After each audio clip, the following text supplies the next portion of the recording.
여기 써준 그 남현준 학생 있어요 여기? 아 바로 앞에 앉았네.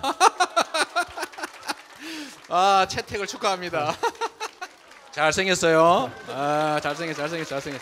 야, 사진 한 장 찍는다고? 네, 채택 기념으로 기념사진 하나. 지 마음이야. 올라오라 말도 안 했는데 막 올라와가지고 사진 찍 거네.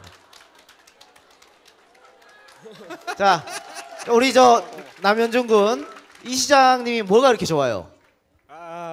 개인적으로 좀 파격적이시고 어느 그 지자체 단체장 분들보다도 그 특히 성남시의 채무를 청산하신 점도 되게 감명 깊게 봅니다. 어디 살아요? 성남 살아요? 저는 서울 강남 사는데요. 강남이 원래 보수 지역이라고. 아니 근데 이거 하나는 알아주세요. 그게 제가 다니는 청담고등학교에는 거의 대부분의 학생들이 일배를 하지만 저는 전혀 하지 않고 아마 청담고등학교에서 이렇게 파격적으로 제가 집회에 나오고 백남기 농민의 그 국가 폭력 사태를 알리고 사드 배치 반대하고 세월호 진상규명하자고 앞장서는 이는 저밖에 없을 겁니다. 대부분은 그걸 모독하거든요. 야 대단합니다. 네, 고마워요. 잘생겼지 뭐. 잘생겼다. 아. 예. 그리고 이거 덕지 담가 보십시오. 백남기, 사드 반대, 세월호, 깃발에 여기 또 있어요. 여기 또 달았어. 그래요. 박수 한번 주세요. 대단합니다. 성남에 살지도 않으면서도 네. 시장이 하는 걸 너무 반갑습니다. 이래서 다 알고 있고 감사합니다. 이렇게 사회 문제에 적극적으로 관심 가져준 학생이 있으니까 우리가 아직도 희망은 있다 이렇게 볼 수 있겠고요, 그죠? 반갑습니다. 자, 대단합니다. 이왕 올라온 김에 우리 시장님한테 평소 궁금했던 점 하나 물어보고 들어갈게요. 궁금한 거 있었어요? 혹시 좋아하는 연예인이 있으신지? 있지요. 아이돌이라든가. 우리 유민희 씨잖아, 유민희 씨. 우리 유민희 씨. 우리 학생은 잘 모르겠지만 우리 우상이야, 우상. 그죠? 젊음의 노트, 유민희. 그래, 반갑습니다. 고마워요. 예, 내려가요. 예, 자, 우리 남군에게 다시 한번 큰 박수 부탁드리겠습니다. 대단합니다. 큰 인물 될 것 같아, 진짜. 아이, 좀 훌륭하게 클 것 같아요. 예? 그랬어요? 예. 저런 친구들이 앞으로 정말 정치에 적극 관심 가져가지고 어린 나이에 정치에 뛰어드는. 네. 사실 우리 정치 문화가요. 한번 국회의원 되는 거 보십시오. 다들 사회에서 성공한 뒤에 정치를 하거든요. 이건 잘 된 건 아니에요. 그렇게 되면은 정치는 꼭 이름 날리는 사람, 명예 있는 사람, 돈 많은 사람이 해야 된다는 얘기잖아요. 절대 그렇지 않거든요. 그런 사람들만 정치하게 되면 우리 서민들의 마음을 알 수가 없는 거죠. 이 시장 같은 사람이 정치를 막 해야 우리 서민의 마음도 알고 우리의 힘을 실어주는 거 아니겠습니까? 네.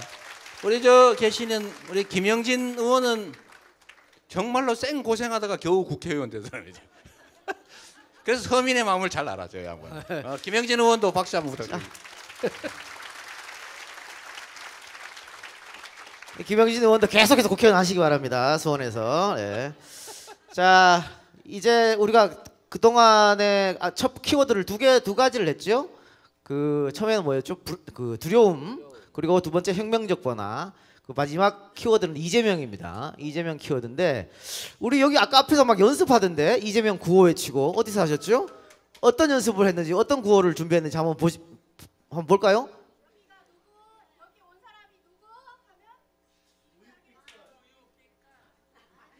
연습했어요? 그래요? 뭐 우리가 누구?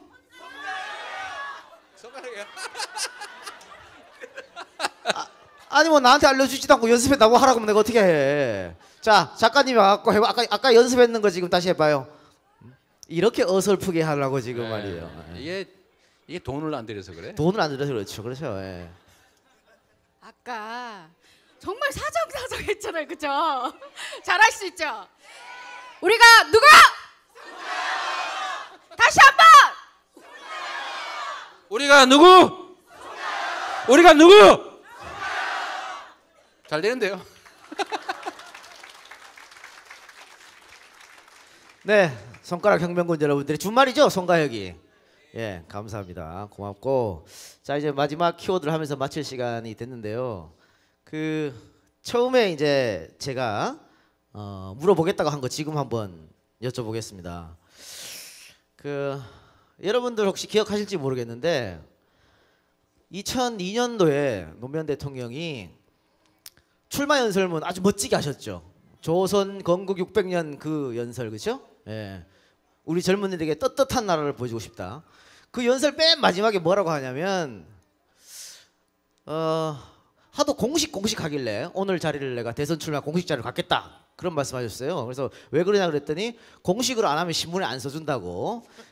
그래서 시점 있게 한번 여쭤보겠습니다. 네. 여기가 오늘 한 오신 3,000명 여러분 모두가 이재명 시장님을 절대적으로 지지하는 분들이고 또 손가락 혁명군이 돼서 나 혼자만이 아니고 주위에 10명, 20명, 30명 데리고 와서 세상을 바꾸려고 하는 사람들일 텐데 네. 오늘 이 자리에서 이재명 시장이 이번 다음번이죠. 다음번 대통령에 나간다고 공식적으로 밝힐 의향이 있으십니까? 어떠십니까? 아이, 좀 갖춰서 해야지요.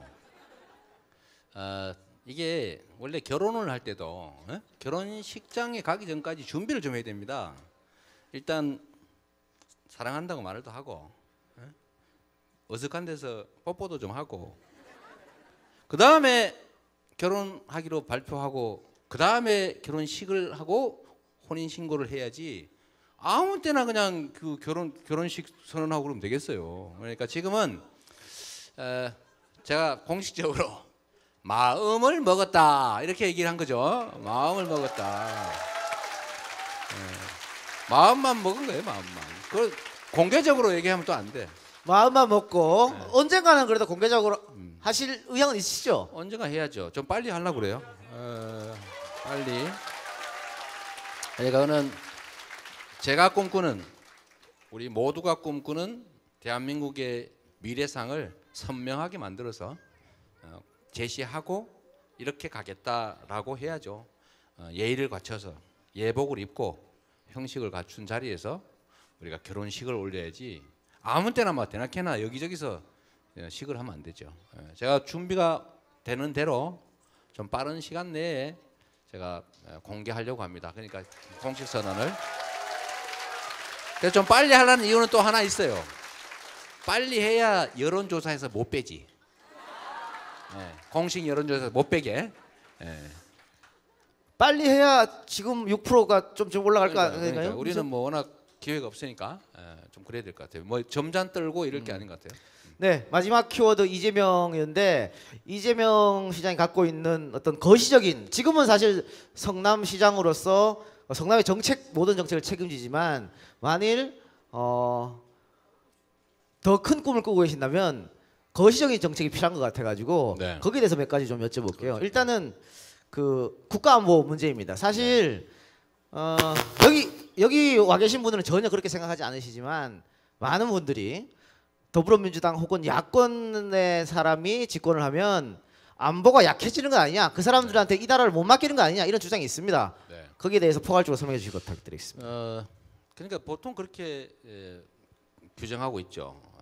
안보는 보수. 근데 이게 뭐 유럽 이런 데는 맞을지도 혹시 모르겠어요. 근데 보수라고 하는 게 정상적인 보수일 때 정말로 현존의 좋은 가치를 지키려고 하고 도덕적이고 이 보수의 제1등목은 도덕적인 거예요. 자기 의무에 충실하고 사회적 책무를 다하고 그리고 현존의 지켜야 될 가치를 지키려고 하는 것을 보통 보수라고 하는데 근데 우리 사회의 보수는 보수의 이름을 쓸 뿐이지 사실은 부정부패, 독재, 친일 아주 나쁘게 얘기하면 쓰레기들의 집합소예요. 거기는 제대로 국가 안보나 국가의 가치를 지키는 일에 유능할 수가 없습니다.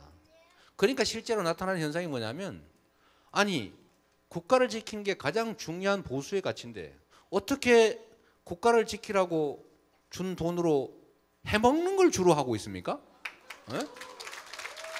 그건 보수가 아니죠.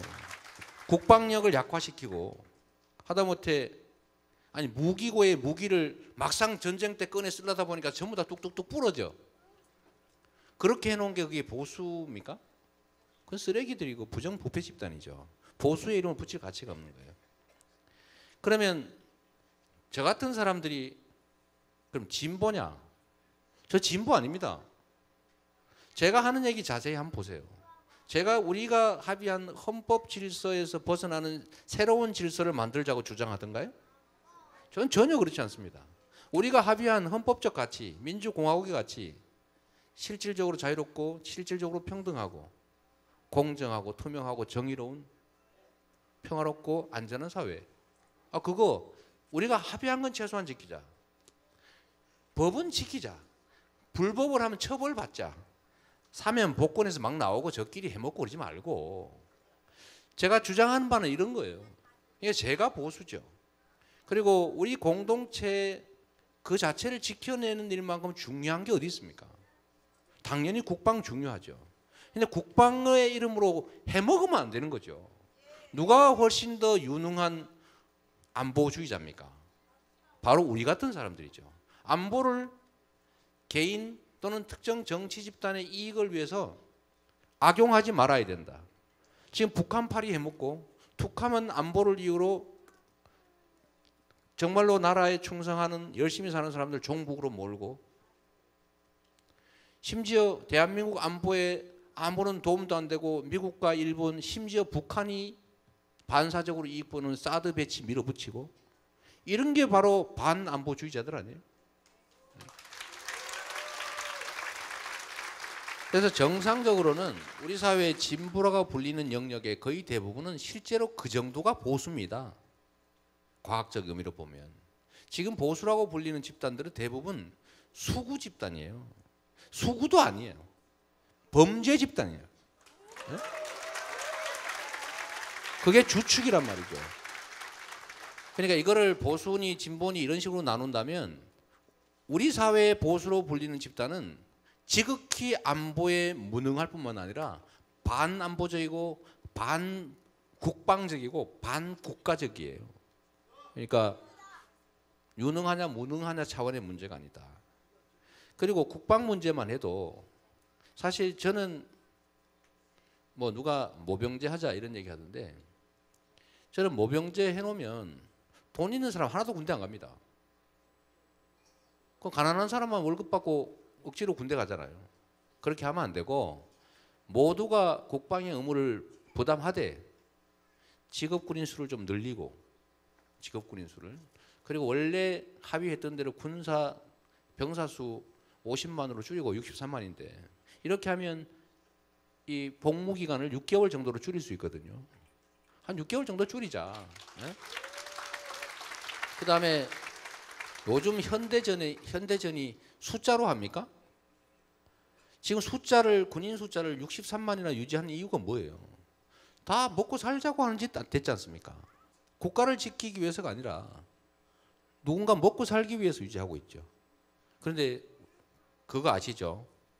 전에 동학군들이 동학 농민군들이 쇠스랑 창, 죽창 이런 거 들고 싸웠는데 그때 일본군은 이미 말해요. 게틀링식 기관총을 갖고 있었습니다. 이렇게 돌리면 이게 서부 영화에 나오는 거 있죠? 왜? 이렇게 돌리면 막 한 발씩 나가는 거. 이걸로 3만 명 해봐야 몇백 명이면 전멸시킬 수 있어요. 지금 아파치 헬기가 그 아프간에서 일개 소대 선멸하는 영상 혹시 보신 분도 있을 겁니다. 그냥 아파치 헬기 한 대에서 앉아가지고 저 적외선 카메라 켜놓고 전자 오락하듯이 톡톡톡톡톡톡 두드리면 다 죽습니다. 이런 세상에 무슨 군인 숫자 유지에 연연하고 무슨 대잠 헬기 만들려고 그러면 날아다니는 시간이 38분밖에 안 돼가지고 갔다가 오는 게 바쁜 그런 거 만드는 인간들이 그게 어떻게 국방에 유능할 수 있습니까? 그래서 군을 그야말로 첨단 스마트 군대로 만들고 국민 개개인들이 모두 병력 의무를 부담하되 기간은 극히 짧게 만들어서 효율적으로 운영하게 하는 것이 진정한 안보고 국방이죠. 그리고 평화와 통일이라고 하는 것은 우리 한반도 분단된 나라의 가장 큰 과제입니다. 전쟁을 겪었어요. 세계에서 유일한 분단 국가입니다. 무려 120만 가까운 군대가 휴전선에서 서로 총을 겨누고 일 못하고 지키고 있어요. 전 세계에서 군사 밀도가 가장 높습니다.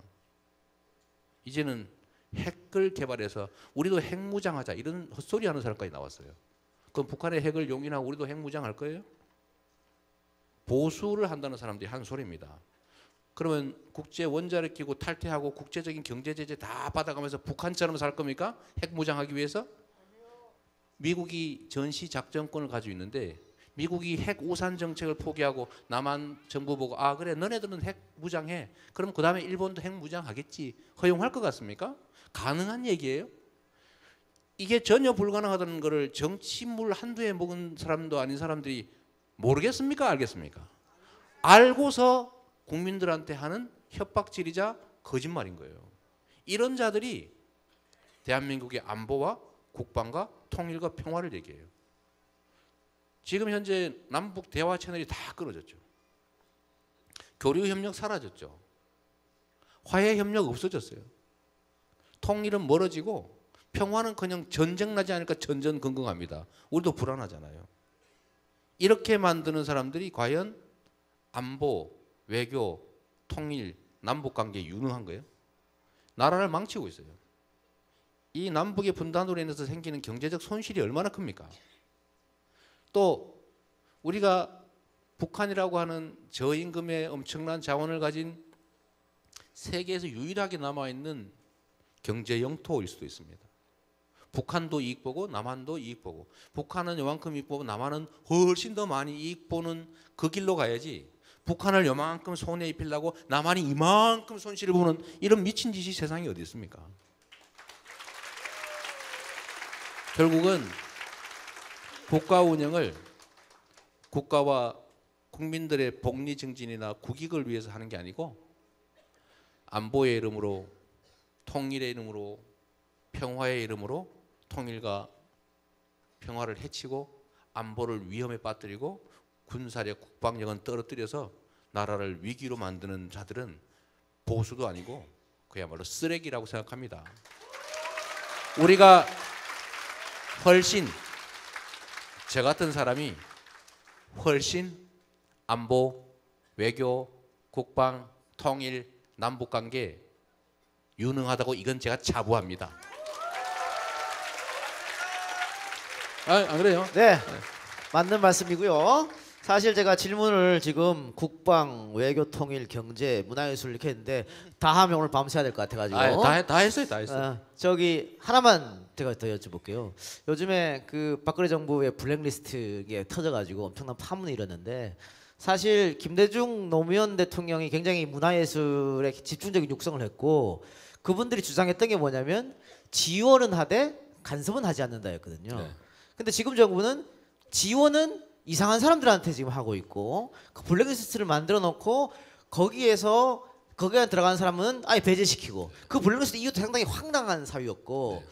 그 이 시장님이 생각하는 경제 문화예술 네. 그러니까 김대중 대통령은 확고했거든요. 지원을 하되 간섭을 하지 않는다.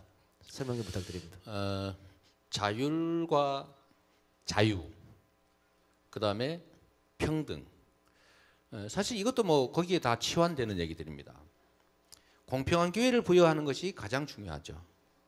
우리 사회가 가진 자원의 양은 유한하고 그것들이 제대로 배분돼서 제대로 작동하면 효율적으로 쓰여지죠. 그런데 우리 사회는 모든 영역에서 독점되어 있습니다. 불공평하죠. 불평등합니다.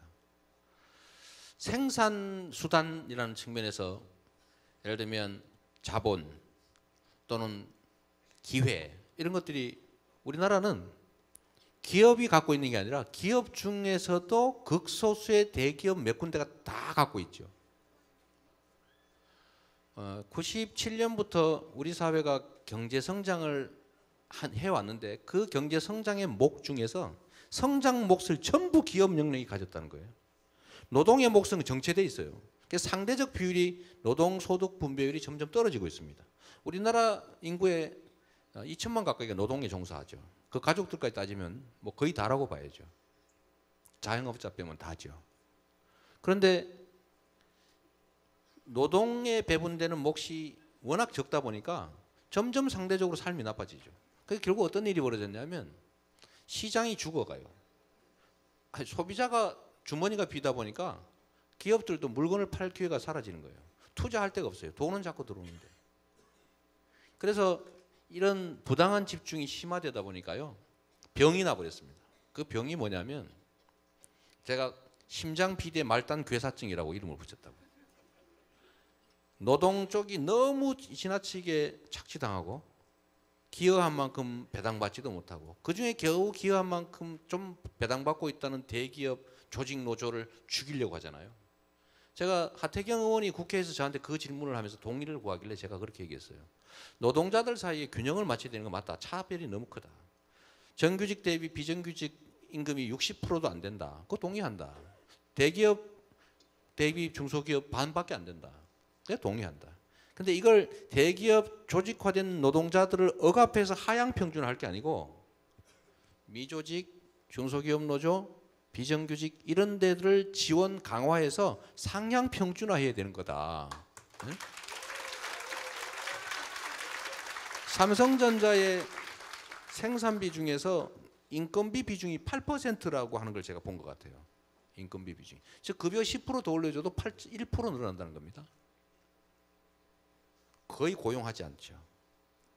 그리고 우리나라 기업들 중에서 대기업 몇 군데 빼고 중소기업 대부분의 기업들, 거의 대부분의 고용을 담당하고 있는 중소기업들 여기는 생산성 향상에 따른 이익을 누릴 기회가 없습니다.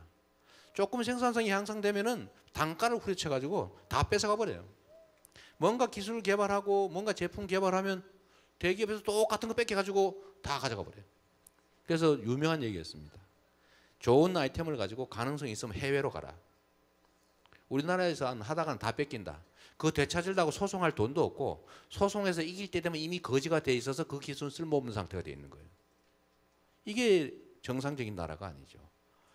즉 자원과 기회뿐만 아니라 이걸 통제하는 권력조차도 너무 그 소수가 다 독점하고 있습니다.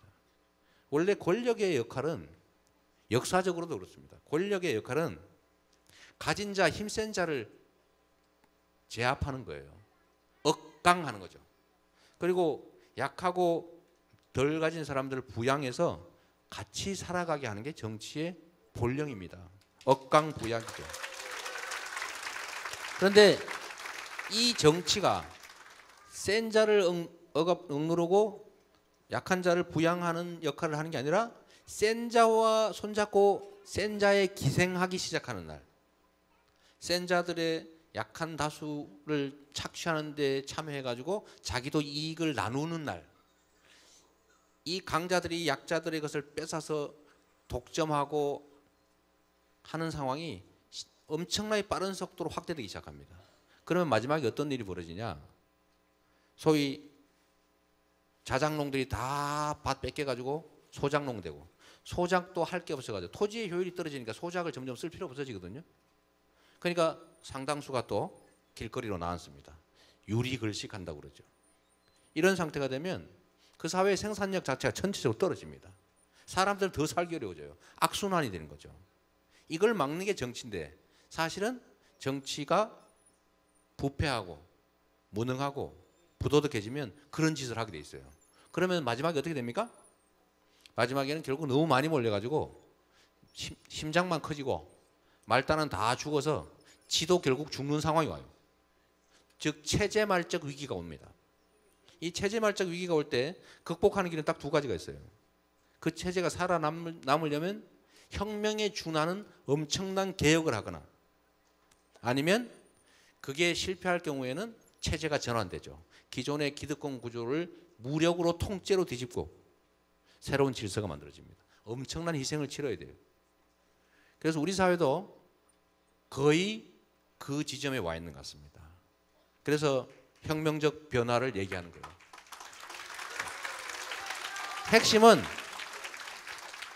사회든 문화든 경제든 모든 영역에 이 독점 불평등 구조를 깨고 공평하고 공정한 질서를 만들어내는 거예요. 그러려면 엄청난 에너지가 필요하다는 거죠.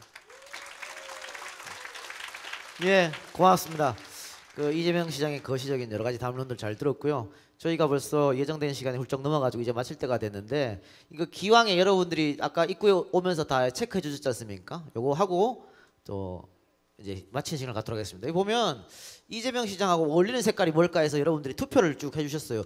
작년에도 이거 하지 않으셨어요? 작년에도? 작년에 했죠. 작년에 어떤 색깔이 1등한지 기억나세요 혹시? 잊어버렸는데. 잊어버렸어요? 제가 좋아하는 색깔은 똑같죠. 뭐 좋아하세요? 색깔. 저는 여기 의미를 좀 다르게 붙였던데 저는 봄에 그 연두색 있지 않습니까? 풀잎이 새로 나서 나뭇잎이 새로 나서 확 피어나기 직전 단계. 저는 그때 색깔을 제일 좋아해요. 시기도 그때가 제일 좋습니다. 이 바람 이런 거 딱 그때가 좋은데 그래서 연두색 연두. 많이 얻지 못했고요. 네. 근데 영 인기가 없어요. 지금 보면 빨간색 꼴찌가 빨강색이에요. 꼴찌가 네. 빨갱이 아니란 뜻이지. 그러니까 저 사실 빨간색도 좋아하는데. 열정적인 거잖아요, 그죠? 네. 그리고 재밌는 거는 꼴찌에서 2등이 검정색인데 세련이야. 시장님 세련되하고 관계가 없다는 얘기예요 지금. 투표를 이렇게 많이 해주시는 거 세련해. 네. 그리고 역시 1, 2등이 지금 비슷한 것 같아요, 그죠? 주황색과 그러네요. 노란색인데 주황이 에너지, 활력 이런 거. 아까 이 시장님한테 아마 바라는 게 많아서 그런 것 같고요. 네. 난 이 노란색이 왜 1등이었는지 알겠어. 이게 왜 그럴까요? 기쁨과 희망입니다. 예, 희망이 없는 시대에 살고 있기 때문에 감사합니다. 이재명 시장한테 그걸 투영하고 있는 것 같아요. 우리에게 희망을 좀 달라. 이렇게 미리 이렇게 개념 규정을 해놨군요. 네. 기쁨 희망이라고. 그러니까 꼴찌한 거죠, 세련해. 그래서 이렇게 잔인하게. 그래요. 노랑에 붙여준 스티커가 연두색이라고 말씀해 주셨는데 어쨌든 아마 이게 노란색이 지금 1등한 것 같아요. 1등한 것 같은데 그러네요. 네. 우리 여기 분들은 다 이재명 지지하시는 분들이시잖아요, 그죠? 다음에 이런 모임 할 때 특히 공식적인 대선 출정식 할 때 다 이거 노란 풍선 들고 오면 되겠네. 왜냐면 이분이 노란 풍선 좋아하셔요. 아니야 옛날에 그 저 아이돌들 다 모여가지고 잠실 주경기에서 하면은 H.O.T는 뭔 색깔 이거 막 했었잖아요. 그래서 이렇게 투표해줬으니까 나중에 시장님 노란색으로 염색 뭐 좀 하면 좀 세련돼 보이지 않을까 이런 생각이 들고. 좋습니다. 예. 지금 너무 세련 안 됐다 이 말이지. 세련 이게 꼴찌했다니까 이 꼴찌에서 2등 세련. 예. 마음에 들죠 그래도 희망에 대해 가장 많은 분들이 투표해 줬으니까 그렇죠. 예. 자 그러면 마칠 시간인데 한 두세 분만 우리 시장 오랜만에 다 모인 거 1년 만에 모였으니까 두세 분만 시장님한테 정말 궁금한 점 혹은 바라는 점 질문 받을까요? 제일 먼저 손 드셨는데 예. 마이크 있어요. 거기 마이크 뒤에 갑니다. 예. 제가 오늘 혼자 왔는데 시장님께 꼭 질문 여쭤보고 싶은 게 있어가지고 미리 준비했어요? 예. 내가 안 시키면 어떻게 하려고? 시킬 걸 예감했군요. 기회를 잡으려고 좀. 그래서 질문하자마자 딱 손들었군요. 예, 네, 좋아요. 하세요. 예. 제가 한 1년 전부터 시장님 유튜브 관련된 걸 잘 찾아보고 하면서 이제 시장님께서 주창하시는 바에 대해서 어느 정도 이해가 됐는데 제가 궁금한 부분이 있어서 여쭤보겠습니다. 일단 전투형 노무현 뭐 이런 별칭으로 이제 정의 구현 그리고 기득권 타파 이런 것에 대한 메시지를 주고 계시고 이제 복지 양마해서 이제 적극적인 소득 재분배 이제 자본 소득이 좀 집중되는 것을 많이 뿌려주는 것에 대한 그 얘기를 하고 계신데 너무 떨려가지고 박수 한번 주세요. 저 서울에서 대학생이고요. 그렇군요. 이제 올해 졸업을 하고 지금 취업 준비 중입니다. 네. 그리고 이제 그런 대내적인 부분에 대한 메시지는 잘 들었는데 이제 현실을 잘 이제 정리한 것에 넘어서 이제 좀 더 비전을 제시하는 부분도 대선을 출마하시는 입장에 있을 때는 꼭 필요하다고 생각합니다. 네. 그래서 제가 여쭤보고 싶은 부분은 이제 혹시 정권을 잡게 되셨을 때라도 현 경제 상황이나 이런 거에 비추어 봤을 때 굉장히 높은 부채 비율 뭐 이런 걸 했을 때 네. 경제를 잡자마자 경제 위기가 올 수도 있고 이런 부분에 대해서 시장님 제가 시청했던 동영상에서는 그것에 대한 메시지를 충분히 받을 수가 없었습니다. 그러니까 앞으로 경제적으로 어떤 동력으로 내가 우리 산업을 어떤 식으로 이끌어 가겠다라는 것에 대한 비전이라든가 혹은 그런 비전을 가지고 있는 경제학자와의 뭐 연대 이런 부분에 대해서 예. 제가 마무리해 주세요. 예. 네, 알겠습니다. 그런 거 하지 못해서 혹시 가지고 계시다면은 말씀을 해주시고 그런 게 아니시면 혹시 책이나 이런 걸 통해서 이제 주실 수 있는지 네. 이 부분을 여쭤보고 싶습니다. 예. 구체적 보관에 대해서 네. 질문한 것 같아요. 예.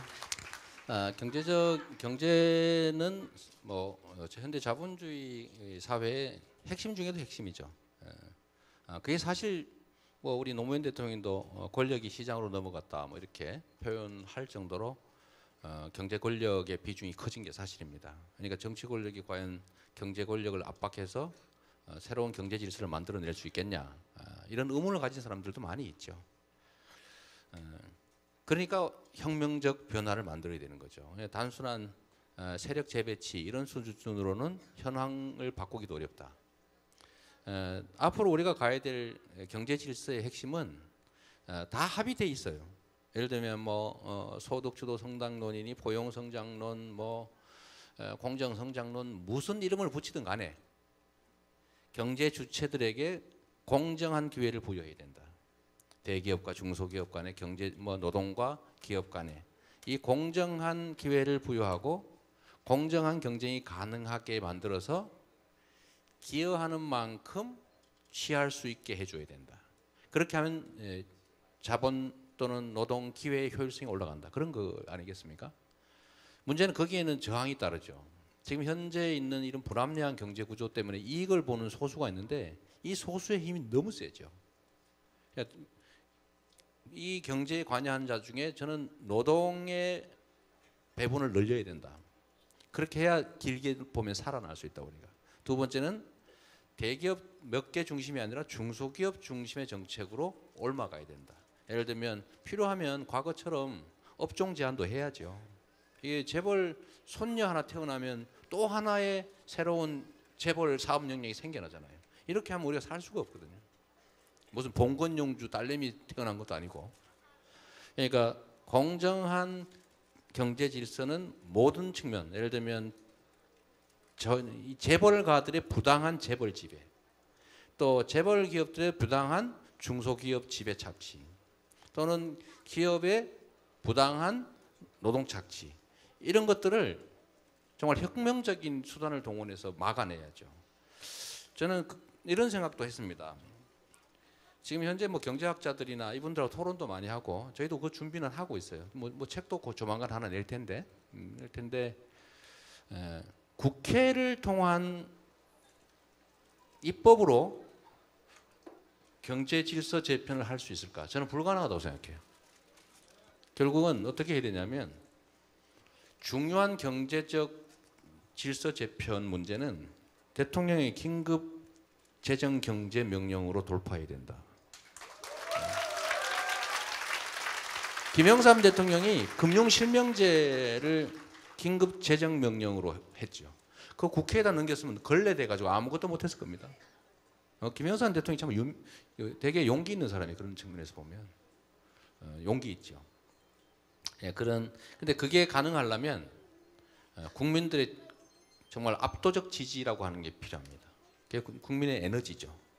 예, 그걸 통해서 좀 비상적인 방법을 통해서 비상적인 조치들을 만들어낼 수밖에 없다. 구체적인 안들은 많이 합의돼 있어요. 어떻게 하면 우리 경제가 다시 살아날 수 있는지, 공정한 그야말로 경제 민주화가 가능한지는 다 이미 뭐 연구된 거 있습니다. 약간의 차이가 있을 뿐이죠. 그 중에 잘 골라서 용기를 가지고 집행하는 게 중요하다. 그래서 제가 말씀드린 거예요. 정책 개발이 중요한 게 아니라, 싱크가 중요한 게 아니라 이미 있는 것들 중에 어떤 걸 선택해서 과연 실행할 수 있느냐, 이게 핵이라는 거죠. 네.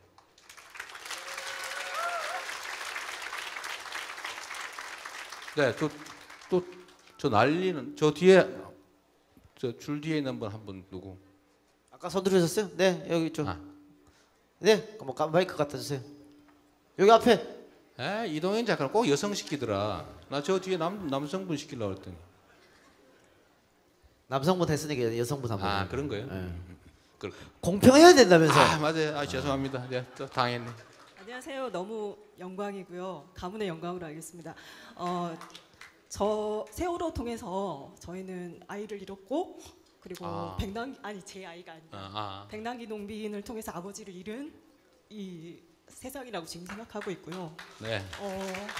자식 잃고 부모 잃은 엄마가 할 수 있는 일이 뭐가 있을까? 그럴 때 저희 아이들 보면서 되게 네, 아이들만 생각하면 눈물이 나가지고요. 제가 결혼하기 전에는 이런 생각이 없었고 세상에 대한 관심도 없었고 우리가 살아가면서 아이를 키우니까 결국 이 세상은 나 혼자 살지 못하는 세상이었고 나와 모두가 함께 살아야 된다고 생각했었고 몇 년 전에 그 박원순 시장님 선거운동을 주변 동네에 좀 뜻이 있는 사람들끼리 그냥 저희들끼리 했었어요. 자원봉사 아닌 자원봉사로. 그걸 통해서 정치가 축제가 될 수 있다는 생각 되게 많이 했었고요. 생각이 달라지면서 행동이 달라져야 된다는 거를 몸소 체험했었습니다.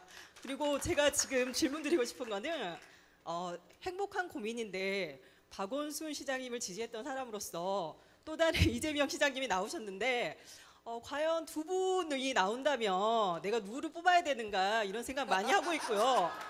그리고 두 분이 정말 합심을 해서 개인적인 욕심은 뭐 한 분이 오래 하시고 그 다음 분이 또 오래 하시고 그 다음 3세대가 또 나와가지고 저희의 이런 잘못된 100년의 역사가 10년이 됐든 20년이 됐든 뒤집어져서 저희 아이들 그리고 저희의 노 그리고 지금 계신 어르신들 그리고 다시 태어날 그리고 지금 결혼을 생각해야 되는 모든 연령층이 좀 진짜 살맛 나는 세상 우리나라도 결코 다른 북유럽 국가에 뒤지지 않는 복지 국가가 될 수 있다고 아직도 저는 생각하고 희망하고 그런 꿈을 정말 이룰 수 있게 저희의 희망이 없어지지 않도록 해주셨으면 그리고 어떻게 하실 건지 그런 대답 듣고 싶습니다. 알겠습니다. 아까 이렇게 제가 이런 데 되게 예민한데 박원순 시장을 지지했던 이라고 말했어요.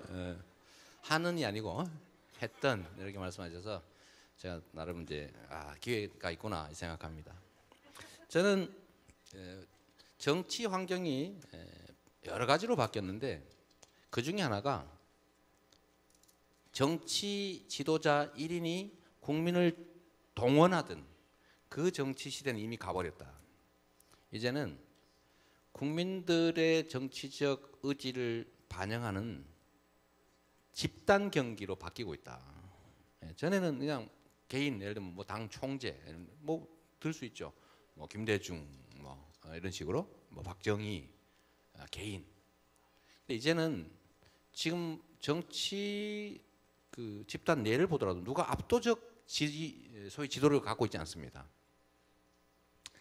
집단 경기로 이제 전환되고 있고 저는 뭐 그게 뭐 대선이든 뭐 국회의원 선거 상관없다고 보고 각자가 가진 역량과 소질에 맞게 역할을 제대로 분담하고 그 분담된 역할을 서로 존중하고 각자 최선을 다하고 그래서 팀이 이기는 게 먼저다. 팀이 이겨야 비로소 그중에 MVP도 있는 거다. 근데 각자가 내가 MVP 해야 되겠다 그러고 막 밟고 뭐 자기만 혼자 하겠다 그러고 팀 플레이 무시하고 이러면 이길 수가 없습니다. 이제는 세상이 이렇게 바뀌었죠. 그래서 저는 우리 박원순 시장님 요새 참 안타깝잖아, 그죠? 저 원래는 뭐 지지율 1위 막 하시고 기대도 엄청 많으셨는데 요새는 가끔 저한테 뒤집히기도 하고. 근데 저는 그게 별로 좋은 현상은 아니라고 생각해요.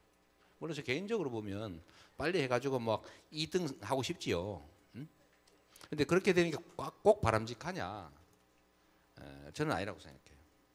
그래서 우리가 역할도 분담하고 우리 팀 전체의 역량을 키워서 우리 팀 전체가 우세를 점하는 게 중요하고요. 그러려면 서로 존중해 줘야 됩니다.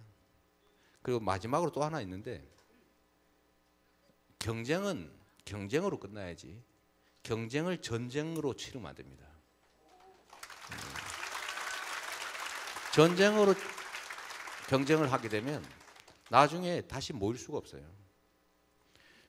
비방하거나 비난하거나 모욕하는 것까지는 용서됩니다. 우리가 부부싸움 해도 그렇잖아요. 야, 이 나쁜 XX야. 여기까지는 서로 허용이 돼. 그런데 거기다 대고 너 전에 내 돈 띄어먹었지?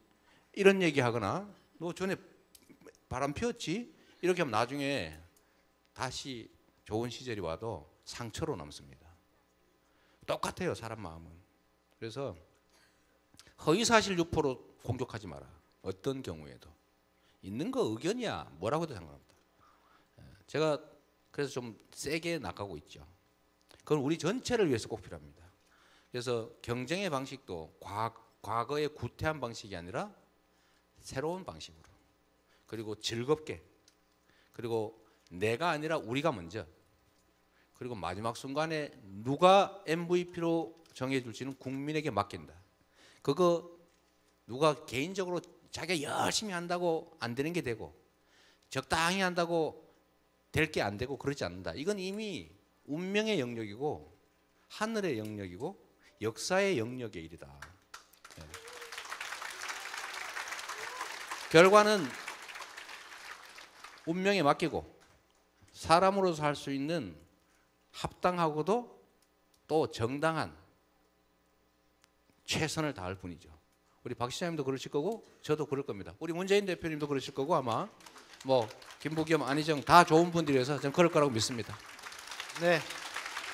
아마 질문을 해주셨던 분도 아마 그 점 때문에 질문을 한 것 같아요. 그러니까 그 시장님 말씀한 것처럼 경쟁을 전쟁으로 생각해서 해버리면 나중에 화합하기가 힘들고, 그러니까 경선 과정에서 과열되는 것까지 좋지만 나중에 그게 너무 과열되다 보면 경선 불복까지 얘기가 나오고, 또 후보자는 우리는 합심한다 괜찮다 해도 지지자들이 그 너무 싸우다가 상처를 입으면 그 봉합이 안 되거든요. 네, 그런 문제 좀 얘기해 주셨다고 생각됩니다. 자, 그러면 한 분만 더 받아보고 끝낼까요? 저 단상에 저분도 한 네, 우리 저 스태프인데 예. 스텝이요? 예.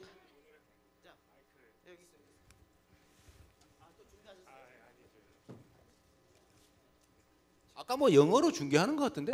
저는 그 노무현 대통령이 돌아가셨을 때 대한문 앞에서 로이터 기자들하고 CNN 기자들한테 그 조중동이 아닌 그런 의견들을 좀 알리면서 2년이 됐습니다. 예, 그래서 오늘 저는 한국 사람입니다. 육군 병장 출신입니다. 근데 발음이 잘 안 되는 것 같아. 영어 발음이 더 좋습니다. 그러니까. 그 다름 아니라 이건 제가 실제로 겪은 일인데요. 나훈아처럼 옷 벗는 건 아니고요. 그 제 어깨에 그 쇄골 절단이 됐습니다. 실제 일어난 일이고요. 올 추석 때 태어나서 처음으로 아버님이 돌아가셨는데도 불구하고 거제도라는 곳에 가서 그 제 기준의 외국인 노동자들은 주한미군과 원어민 교사들입니다. 그래서 그 제가 생각하는 그 외국인 노동자들 도와줍니다. 그래서 저희 편이 됩니다. 근데 불의의 사고로 그 여기 됐는데 정식 절차를 통해서 박근혜 대통령께 민원을 넣었습니다. 그래서 국가안전처도 만드셨고요. 그 아까 말씀하신 아이디어가 뭐냐면 금융실명제처럼 뭐 대통령 이런 명령으로 국민 안전법을 만들 수가 있는데 그분이 창조적이시잖아요. 그래서 안 하시나 봐요. 그래서 최종적으로 답변을 받은 게 뭐냐면 그 민원은 공개해드리기가 좀 그래서요. 19대 국회에서 그 국민의 레저 스포츠입니다. 번지점프, 그다음에 짚라인, 그다음에 제가 다쳤던 산악 오토바이, 그 외의 모든 위락 시설들을 규제하거나 관리 감독하거나 뭐 시정 조치 명령을 하거나 심지어 보험이 안 들어 있고 제가 이용한 곳은 불법 무허가고 옮겨 다니는 업체입니다. 규제할 수 있는 국내 법상이 없답니다. 그래서 제가 모든 병원비를 부담을 제가 했고요. 저 들어눕지 않았고요. 다 간병인 안 두고 혼자서 전신 마취하고 무통주사 맞고 3박 4일 동안 병원에 혼자 있었습니다. 모든 걸 기록을 해놨고요. 이런 경우에 흔히들 행정기관이라든지 경찰서라든지 뭐 변호사 분들은 이렇게 얘기합니다. 실비 처리하세요. 아니면 뭐 법무사 가셔서 손해배상 청구하세요. 그게 맞습니까? 우리가 음식점에 갈 때 다 보건소나 식약청 뭐 제가 잘 모릅니다. 안전 검사를 해서 우리가 먹어도 안전하게끔 관리를 하잖아요. 먹는 먹거리라든지 모든 것들을. 근데 박근혜 대통령은 세월호 때 또 잠적하신 그런 의혹도 있고 뭐 요즘 뭐 이렇게 많이 얘기 나오잖아요. 정윤회 씨도 나오고 잘 모르겠습니다. 질문은 너무 길었습니다. 이런 경우에 저 같은 선량한 시민이 어떻게 헤쳐나가야 되는지를 인권 변호사 출신이신 이재명 시장님께 여쭤보겠습니다. 네. 네. 네. 우리 다들 나중에 메일로 주시면 제가 메일로 답해 드릴게요. 우리 다들 하고 싶은 말이 너무 많아가지고 네. 질문하세요 하면은 이제 정견 발표를 하세요 다들 그러시는데 이 문제 대답하실 거예요? 네, 그럼 나중에 메일로. 네, 너무 좀 긴 보내주시면. 얘기니까 네 알겠습니다. 아, 메일은 제 트위터에도 써져 있고 페이스북에도 있고 다 거기 써져 있는 게 제 개인 메일입니다. 네 메일로 답변해 주시고요. 네. 약속했습니다. 네. 네. 네. 자 시험 나오시죠 앞으로. 네. 이제 우리 이제 끝날 시간이 끝날 시간 됐어요? 30분이 지났어요. 벌써요? 예, 30분이 지났죠. 그렇군요. 예. 자 이제 이렇게 이 시장을 지지하시고 또 응원하시고 이런 많은 분들 앞에서 이제 마지막 멘트를 할 시간입니다. 마지막 멘트 하고 또 끝나고 나서 어떻게 포토 타임도 갖고 하는 거죠? 그건 주최 측에서 아니 안 되나요? 여기 말고 바깥 비가 오나요? 원래는 비가 안 오면 여기 안에 복잡하고 밖에 기다리신 분도 있어서 예. 밖에 계단에서 하기로 했는데 안에 할지는 이따가 멘트를 주최 측에서 좀 해주십시오. 에? 로비에서 네. 인증샷도 하고 네네. 혹시 이제 책 가지고 계신 분은 서명도 하고 뭐 그런 시간을 갖기로 그래. 하겠습니다. 이자님 1년 만에 이렇게 카페트 모임. 카페트가 또 인이 추가됐어요. 카페트 네. 인스타까지. 카페트 인, 네. 예. SNS 하면서 그렇게 욕 먹으면서 자꾸 하시고 계신데 그래서 또 열성적 지지자들이 많겠죠. 정말 시장님한테는 정말 보물 같은 존재인 것 같기도 해요. 네. 물론 이분들도 이 시장님이 보물같이 느껴지기도 하겠지만 오늘 오신 많은 분들에게 또 뭐 페이스북 이렇게 생중계로 보고 계신 분들한테 마지막 네. 인사 말씀 한마디 또 아까 토크쇼에서 못했던 얘기 네. 해주시기 바랍니다. 기왕이면 옷 좀 벗고 가겠습니다. 더워서.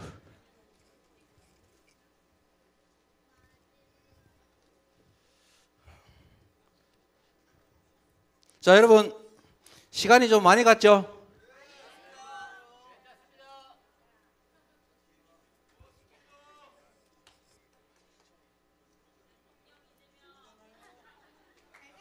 네, 감사합니다.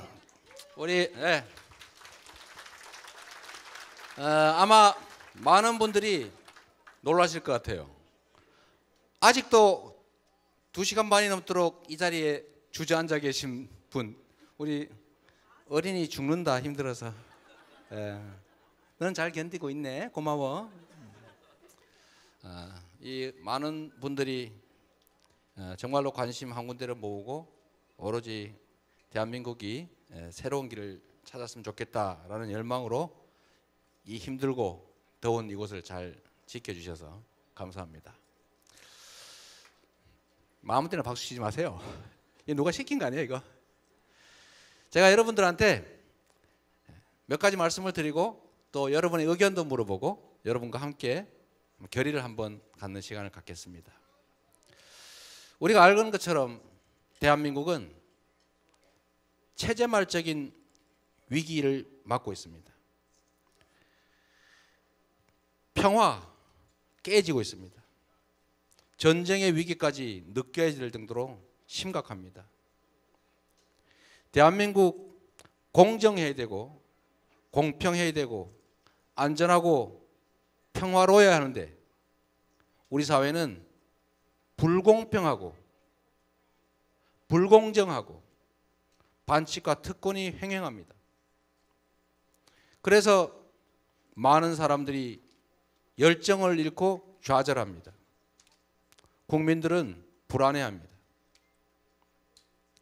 지금까지 이 국가를 책임졌던 정치인들은 또 정치는 언론을 통해서 정보를 왜곡하고 필요한 걸 골라 전달하고 그래서 국민들을 몰면 몰리는 자기들이 원하는 쪽으로 얼마든지 끌어갈 수 있는 개, 돼지로 취급했습니다. 국민들은 언제나 동원당했습니다. 정치인들이 몇 가지 자기들이 합의한 객관식 답안지를 내면 그 중에서 어떤 것이 가장 덜 나쁜 것인가 차악을 선택하는 그런 서러움을 겪어야 했습니다. 그래서 많은 사람들은 최후의 선택을 했습니다. 그건 바로 포기, 정치적 무관심이었습니다. 그런데 이제 세상이 바뀌고 있습니다. 국민이 정치의 주체로 나서고 있습니다.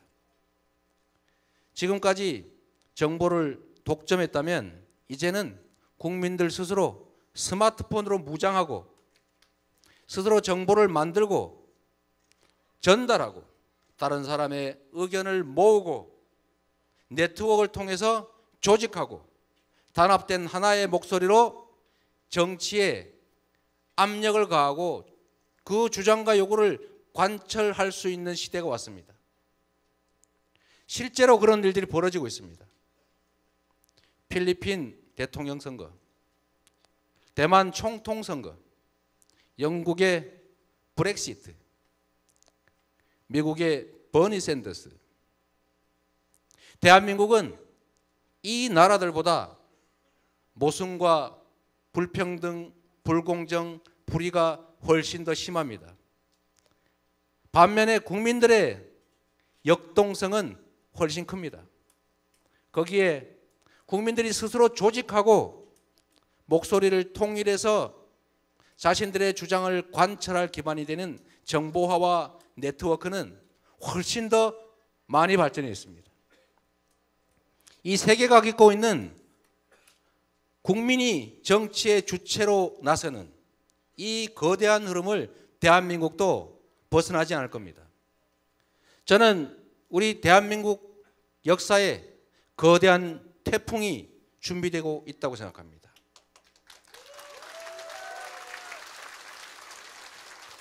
대한민국은 민주공화국입니다. 1인 1표입니다. 대다수의 국민들이 필요로 하는 것이라면 정치라는 과정을 통해서 그대로 되는 것이 정상적입니다. 그런데 묘하게도 우리 사회는 그렇지 못합니다. 우리 사회는 소수의 기득권자들이 기여한 것 이상의 언제나 초과 이익을 누리면서 선량하게 열심히 일하는 다수에게 좌절을 안겨주고 있습니다. 1%가 99%를 지배합니다. 1%의 재벌 기업들이 500조가 넘는 유보금을 창고에 쌓아놓고 있습니다. 이들이 그 부와 그 지위를 한 푼의 상속세도 내지 않고 아들, 손자, 증손자, 고손자한테 상속시켜 갈 때 우리 99%의 국민들은 좌절과 실망과 가랑과 절망을 상속해주고 있습니다.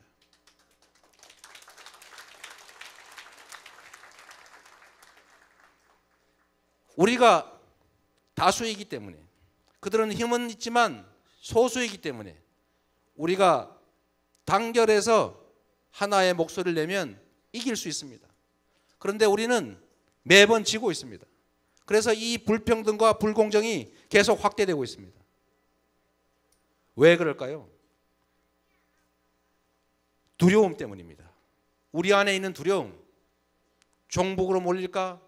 포퓰리스트로 몰리지 않을까? 공산주의자로 몰리지 않을까? 왕따가 되지 않을까 하는 두려움. 그래서 정의를, 평화를, 평등을 말하지 못합니다.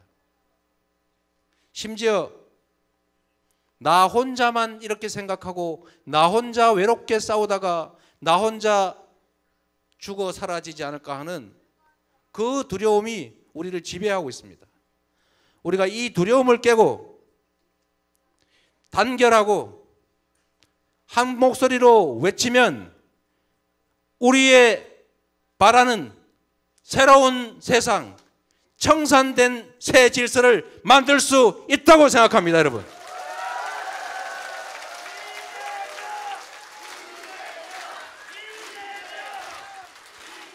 문제는 두려움을 이기는 것입니다. 저도 두렵습니다.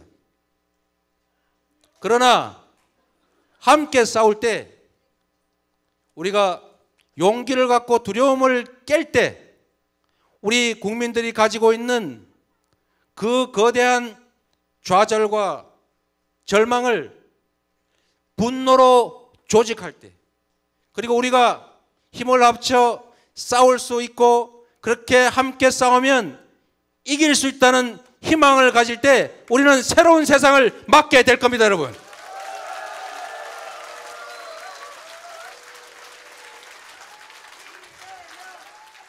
우리 사회를 100년 동안 지배했던 친일, 독재, 부패의 이 불합리한 지배구조, 기득권 구조를 깨고 공평하고 공정한 경쟁이 가능한 평화롭고 통일된 나라를 함께 만들 수 있습니다, 여러분. 그 최일선에, 그 전방에 우리 손가락 동지들이 있습니다, 여러분.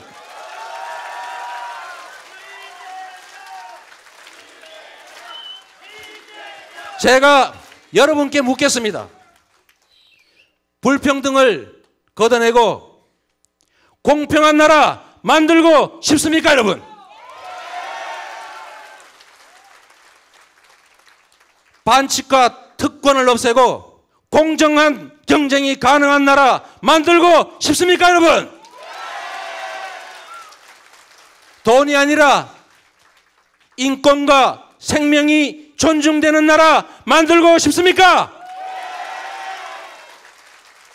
대립과 갈등, 전쟁이 아니라 평화와 화해, 협력, 통일의 길로 가고 싶습니까? 두려움을 걷어내고 희망을 위해 함께 싸우겠습니까, 여러분?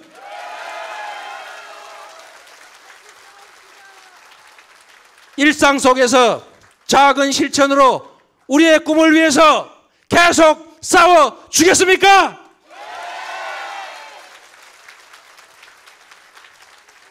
주먹을 쥐어 주십시오. 주먹을 쥐고 함께 외쳐봅시다. 우리가 할 수 있기 때문에 우리가 뭉쳐서 나가면 그 더러웠던 과거를 청산하고 공정하고 공평하고 희망과 꿈이 넘치는 나라 우리가 만들 수 있습니다. 함께 외쳐주십시오. 준비됐습니까? 네. 준비됐어요? 네. 준비됐죠? 네. 나가자!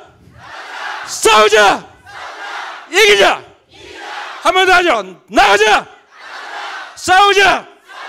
이기자! 제가 먼저 두려움을 뚫고 혁명적 변화, 국민혁명의 폭풍 속으로 뛰어들겠습니다. 만약 그 가는 길에 내가 쓰러지더라도 함께 뛰는 우리 동지들이 그 자리를 메우고 또 메우면서 끝까지 싸워 이길 것을 믿고 뛰어가겠습니다, 여러분. 두려움을 깨고 국민이 주인인 나라를 믿으면서 우리가 함께 새로운 나라, 과거가 청산된 공정한 나라, 인권과 생명이 보장되는 통일 조국, 그 위대한 대한민국을 위해 함께 뛰어나갑시다, 여러분. 감사합니다. 네, 고맙습니다. 대한민국은 민주공화국이다. 같이 노래합시다, 같이. 이 시장님도 같이. 네. 대한민국은 여러분들 민주공화국이다. 2시간이 40분이 넘는 오늘 행사 끝까지 자리 지켜주셔서 감사합니다. 이 시장님께 다시 한번 큰 박수 부탁드립니다. 네, 감사합니다. 여러분을 믿고 열심히 뛰겠습니다. 감사합니다. 국민으로부터 나온다. 대한민국은 민주공화국이다. 대한민국은 민주공화국이다. 대한민국의 모든 권력은 국민으로부터 나온다.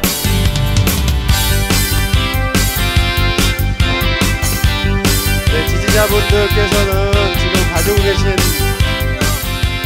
현수막 음악 들어주셨으면 좋겠고요. 지금 시장님이 밖으로 나가셔가지고 사인회를 하셔야 되니까 길을 조금만 터주셨으면 좋겠습니다.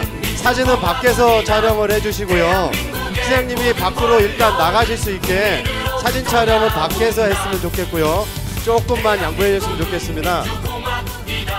저 지지자 여러분께서는 시장님은 길을 좀 만들어 주시고요. 밖에 나가셔가지고 사진 촬영할 수 있는 시간 갖도록 하겠습니다. 밖에 나가셔가지고 촬영할 수 있는 시간 갖도록 하겠습니다. 지금 길을 조금만 터주시고요. 지금 가지고 계시는 쓰레기와 물이라든지 여러분들이 가져오신 휴지들은 이쪽 쓰레기장 그 앞쪽에 이렇게 버려주지 마시고 가급적이면 밖으로 가지고 나가주셨으면 좋겠습니다. 다시 한번 말씀드릴게요. 지금 가지고 계신 쓰레기 그리고 여러 가지 물병들은 밖으로 가지고 나가셔서 밖에 버려줬으면 좋겠고요. 그리고 사인회가 진행되는 동안 약 1시간 정도 소요가 될 것 같습니다. 그래서 1시간 정도 소요가 될 것 같으니 빨리 가서 지금 여기서 시장님 옆에 사진 찍지 마시고요. 사인회가 준비가 되어 있는 로비 앞쪽에 줄을 서시기 바랍니다. 저 바깥쪽에 로비에서 사인회를 준비하고 있으니 그쪽에서 줄을 서 줬으면 좋겠고요. 그리고 나가실 때 저 앞쪽이 굉장히 혼잡스럽습니다. 어르신분들 그리고 좀 몸이 불편하신 분들 먼저 밖에 나가주시도록 양보해 주시고요. 아까 모금함을 한번 돌리긴 했는데 저희가 오늘 그 행사 비용은 아까 시장님도 말씀하셨지만 어느 한 사람 한 사람이 이렇게 돈을 내서 하는 게 아니라 여러분들이 다 같이 돈을 모아서 하는 겁니다. 그러니까 지금 나가시다가 오늘 참가비를 아직 못 내신 분들께서는 지금 밖에 함이 준비되어 있으니 참가비를 마저 내주셨으면 좋겠고요. 지지자분들 현수막도 함께 들려주시고 노래도 함께 불러주셨으면 좋겠습니다.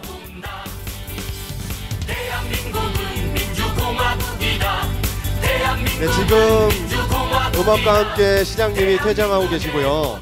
사인회를 비롯해서 촬영을